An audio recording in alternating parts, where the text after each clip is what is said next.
جب رسول اللہ صلی اللہ علیہ وسلم کو اپنی قوم کے اندر کھل کر تبلیغ کرنے کا حکم دیا گیا تو اس موقع پر حضرت موسیٰ علیہ السلام کے واقعے کی یہ تفصیل اس لیے بیان کر دی گئی تاکہ کھلم کھلا دعوت دینے کے بعد جس طرح کی تکذیب اور ظلم و زیادتی سے سابقہ پیش آنے والا تھا، اس کا ایک نمونہ آپ صلی اللہ علیہ وسلم اور صحابہ کرام رضی اللہ عنہم کے سامنے موجود رہے۔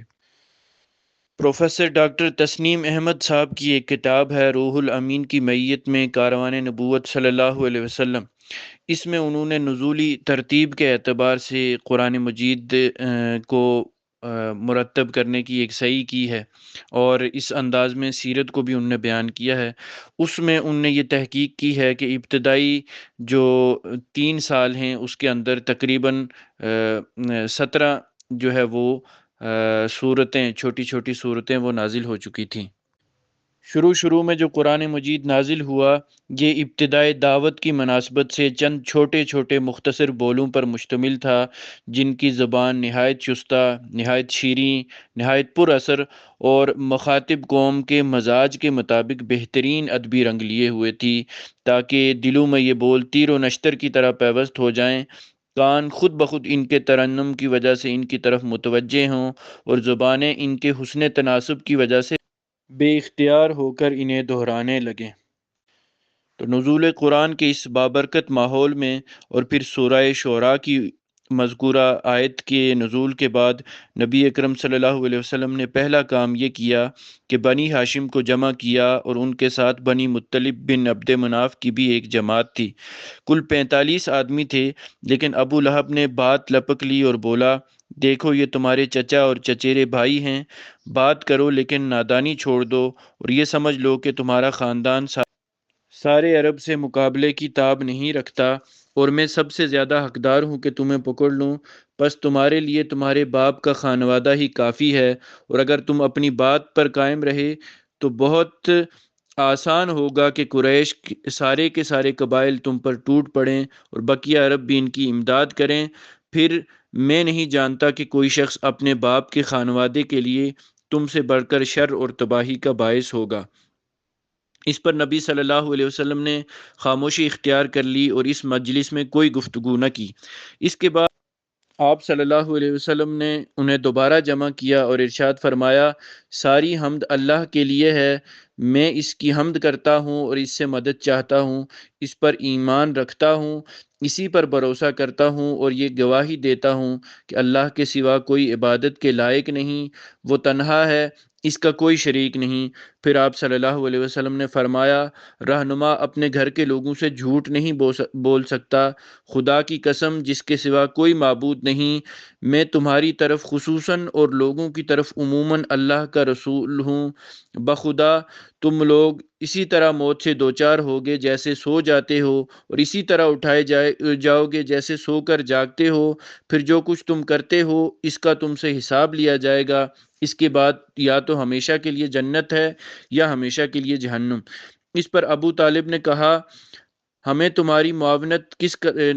قدر پسند ہے نہ پوچھو، تمہاری نصیحت کس قدر قابل قبول ہے، اور ہم تمہاری بات کس قدر سچی جانتے اور مانتے ہیں، اور یہ تمہارے والد کا خانوادہ جمع ہے اور میں بھی ان کا ایک فرد ہوں، فرق اتنا ہے کہ میں تمہاری پسند کی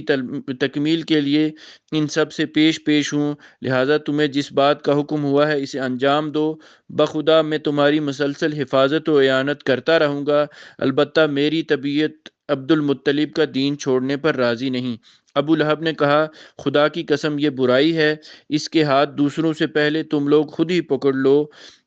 اس پر ابو طالب نے کہا، خدا کی قسم جب تک جان میں جان ہے ہم ان کی حفاظت کرتے رہیں گے۔ جب نبی صلی اللہ علیہ وسلم نے اچھی طرح اطمینان کر لیا کہ اللہ کے دین کی تبلیغ کے دوران ابو طالب ان کی حمایت کریں گے، تو ایک روز آپ صلی اللہ علیہ وسلم کوہ صفا پر چڑھ کر یہ آواز لگائی، یا صباحا، ہائے صبح، یہ پکار سن کر قریش کے قبائل آپ صلی اللہ علیہ وسلم کے پاس جمع ہو گئے،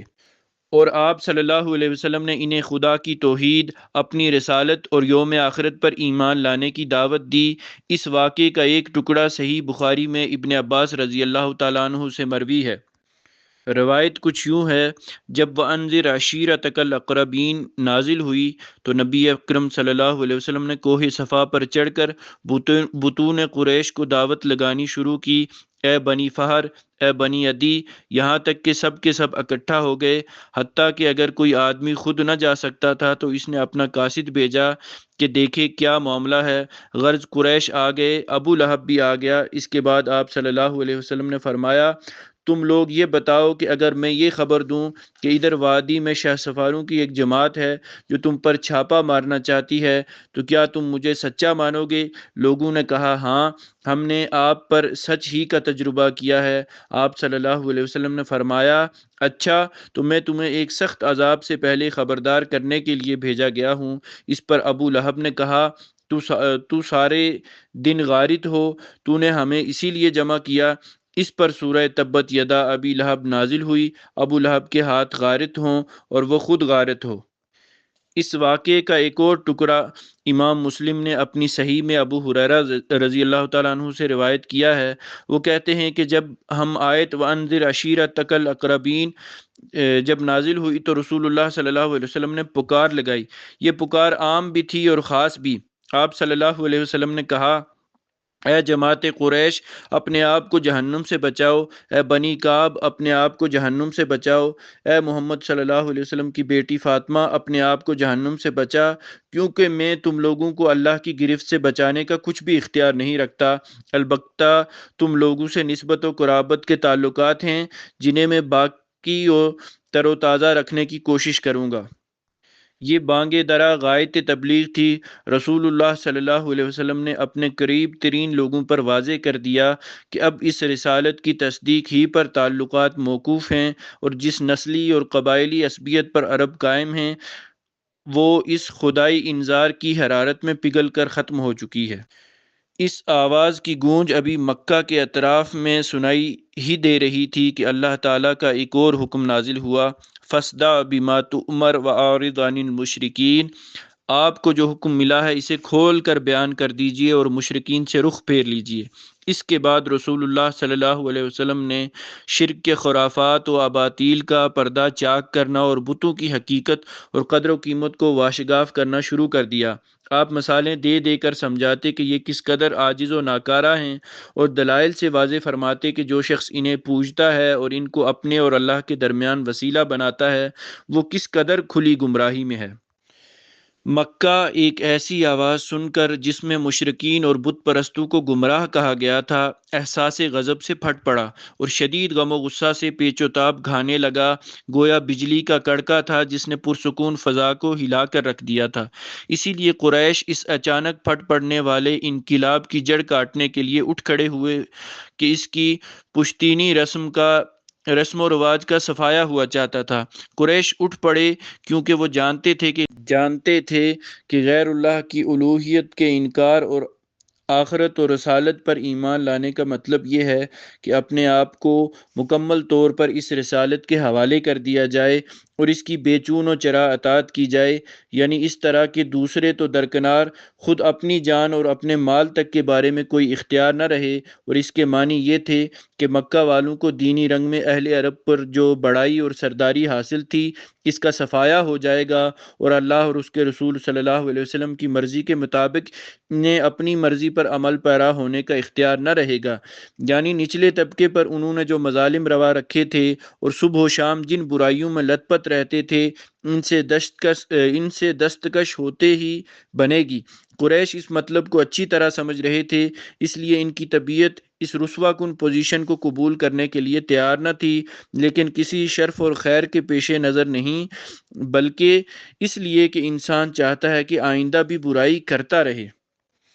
قریش یہ سب سمجھ رہے تھے، لیکن مشکل یہ آن پڑی تھی کہ ان کے سامنے ایک ایسا شخص تھا جو صادق و امین تھا، انسانی اقدار اور مکارم اخلاق کا اعلیٰ نمونہ تھا، اور ایک طویل عرصے سے انہوں نے اپنے آباء و اجداد کی تاریخ میں اس کی نظیر نہ دیکھی تھی اور نہ سنی۔ آخر اس کے بالمقابل کریں تو کیا کریں؟ قریش حیران تھے اور انہیں واقعی حیران ہونا چاہیے تھا۔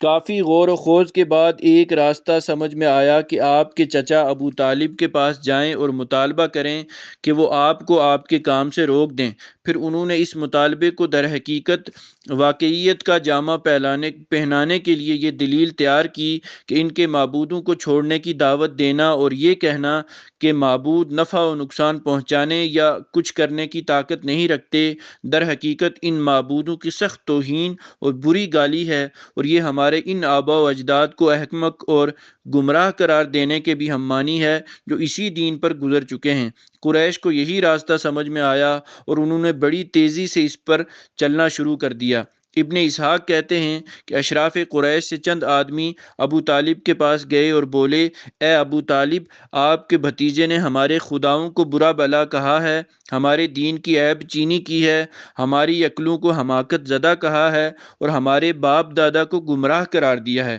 لہٰذا یا تو آپ انہیں اس سے روک دیں یا ہمارے اور ان کے درمیان سے ہٹ جائیں، کیونکہ آپ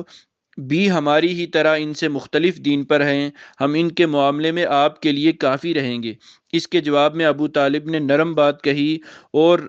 رازدانہ لب و لہجہ اختیار کیا، چنانچہ وہ واپس چلے گئے اور رسول اللہ صلی اللہ علیہ وسلم اپنے سابقہ طریقے پر رواں دواں رہتے ہوئے اللہ کا دین پھیلانے اور اس کی تبلیغ میں مصروف رہے۔ یوں دعوت دین جاری تھی اور قرآن مجید کا نزول بھی جاری تھا۔ دعوت کے اس مرحلے میں نبی اکرم صلی اللہ علیہ وسلم کی دعوت کا رد عمل تین صورتوں میں ظاہر ہوا۔ ایک تو یہ کہ نبی اکرم صلی اللہ علیہ وسلم کی دعوت کے نتیجے میں جو معاشرے کا صالح عنصر تھا، اس دعوت کو قبول کر کے امت مسلمہ بننے کے لیے تیار ہو گیا۔ دوسرا رد عمل یہ ہوا کہ ایک کثیر تعداد جہالت یا خود غرضی یا آبائی طریقے کی محبت کے سبب مخالفت پر آمادہ ہو گئی، اور تیسرا یہ کہ مکہ اور قریش کی حدود سے نکل کر اس نئی دعوت کی آواز نسبتاً زیادہ وسیع حلقے میں پہنچنے لگی۔ یہ دعوت مکہ سے باہر کیسے پہنچنے لگی اور پھر قریش نے مخالفت کے لیے کیا کیا طریقہ کار اختیار کیے، یہ سلسلہ انشاءاللہ جاری رہے گا۔ اللہ رب العزت سے دعا ہے کہ وہ ہمیں نبی اکرم صلی اللہ علیہ وسلم سے سچی محبت نصیب فرمائے اور نبی اکرم صلی اللہ علیہ وسلم کی سیرت کو عمل کی دنیا میں اپنانے کی توفیق عطا فرمائے۔ اقول قولی ھذا استغفر اللہ لی ولکم ولسائر المسلمین۔